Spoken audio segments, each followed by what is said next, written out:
It's talk show. I'm your host, Dr. Linton. Today, I just want to talk briefly about the what is a church stand on drinking alcohol. Well, I must declare it. This is an actually a non-alcoholic drink. It is just a drink. I like putting a bit of lemon in it. But it's just ordinary lemonade. But it's non-alcoholic. But what is a church stand now? It just depends what religion. I am Pentecostal. My great grandparents and back then my grandparents, my great all the way. They are Church of England. They all drink, not a lot, but they do. But like some Pentecostal have got an ideology of, especially depending on their organization and depending on their belief and interpretation of the scriptures, they do believe that we should not drink. But the Bible said Jesus turned water into wine. We believe that. I believe that. I was talking to a couple of guys that didn't believe that, but I don't care what people believe. I know what I believe, and I know the Bible said Jesus' first miracle was turning water into wine. Now, if Jesus can turn water into wine, and it was the best wine, then you tell me. Now, there's no way in the Bible, there's no space that said that alcohol is forbidden. Now, I do accept and I agree that our belief on this matter is diverse, and I won't argue that. What I would argue is our moral and ethics value towards it. If I should go to, you would say, the Jamaican upbringing, a Guinness sponge is one of the things that they grew up on to mix a bit of Guinness sponge. So they make Guinness or dragon stout. They pour it in and mix it, or to mix a roots. They put a bit of rum in it, and they put Jamaican rum, and they put sprinkle a bit in it in their carrot juice and in their different sort of drink that they drink. They put different stuff in it. Now, I'm not saying I believe in excessive force. It is wrong. But like drinking and how people perceive it, I wouldn't see it to be as evil and satanic like terrorism and pedophilia and rapists and these people that grooming people, grooming teenager and grooming young boys and young girls. Terrorism. These sort of nastiness that take place in our society. And I do believe it's time for the church globally to wake up in order for us to help the community, help ourselves first, the community, the outer community, the country, and the world. It's time for us to wake up. This is why I spend this time. I don't do these videos for free. My time ain't just for free. I don't do it at leisure. I do it because not only that I'm talented and gifted, but I decided not to be selfish and be a two-faced hypocrite, but to share this knowledge and wisdom to the people. I know people watch my videos and laugh and giggle. I don't really care. Trust me, I would never get to this age of 40 and be concerned about some idiot, fool people.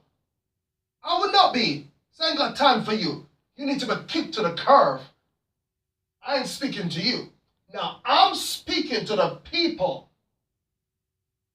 who have got the power, the knowledge, the understanding, and the willingness to arise of your slumber, laziness, to be intellectual, and to be able to express it in an articulate way, to know what's necessary and what's not necessary. People have got big drama that they judge people because they drink a glass of wine. Or they have well, you take myself for an example. Some people think I'm a wine drinker, but I've achieved so much. So if I was locked in the confinement of my home and drinking to death, how would I achieve what I've achieved? Gossip and lies. Just pure lie. How would I achieve to be drinking and kicking off gossips and lies? And I'm telling to you that people will do the same to you. I am an open book. Yes, I do have a glass of wine. Yes, I do have a drink. Yes, I do have a punch. And I'm happy with it. My health is all right with it. And it does not devalue you. Does not devalue. Christians globally are afraid to be honest. Christians globally are afraid to be truthful. Because we have been packed with a bunch of hypocrites than anything else. But I'm saying to you, in the nation, in the country that we're living in, we better wake up. We better focus. Because we have got the enemy at our doors. We got the enemy practically inside. The enemies, the people who want to decimate you while you're talking about triviality and things that are not important. Now we must stand up for morality and ethics and values. But we need to respect boundaries and proximity and space. Because nothing that a man do in the dark will be hidden. And I'm saying concerning the issue, the global issue of morality. You don't have to be concerned, because whatsoever a man do in the dark, it will come in the light. You don't have to take it as your project. Take yourself, take your conceited self as the project. Concentrate on you. God will put everything else in order. That's the problem. People who are full of mess trying to sort out somebody else. You're a hypocrite. You're walking on your head. You can't even see. Look at yourself. Mirror, mirror on the wall. What do you see? Come on now. So we are talking about, what is the church stand on drinking? I think the church stand on drinking has always been the same. You're not going to behave like a fool. And you're not going to do it because everybody else does it. You need to take responsibility and have accountability. And you need, if you've got an issue, sort it out.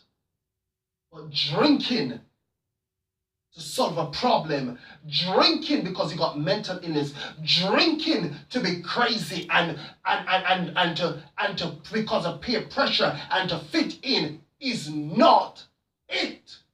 Don't do it because everybody's doing it. Don't. That's not what he's talking about. I'm talking about just having a glass of wine, just going out and enjoying yourself, whether you're married or you're not married, whether you know your limit. Like everything else, there is an order, rules, limit, proximity, space. Come on. We need to be able to be honest with ourselves. And whatsoever you do in your life that is overboard, that conscience inside will tell you. Do not go overboard with nothing. Do not go overboard with nothing. Be honest and truthful with yourself. Then you will know what life is about. This is not alcohol. This is pure. But I'm toasting you to let you know. If you have a drink, don't hide it. Let the world know. Let the world know. And I say to people, if a Christian does it and you think it is not, then pray for them. Pray for them. Because who are you to judge? Who are you?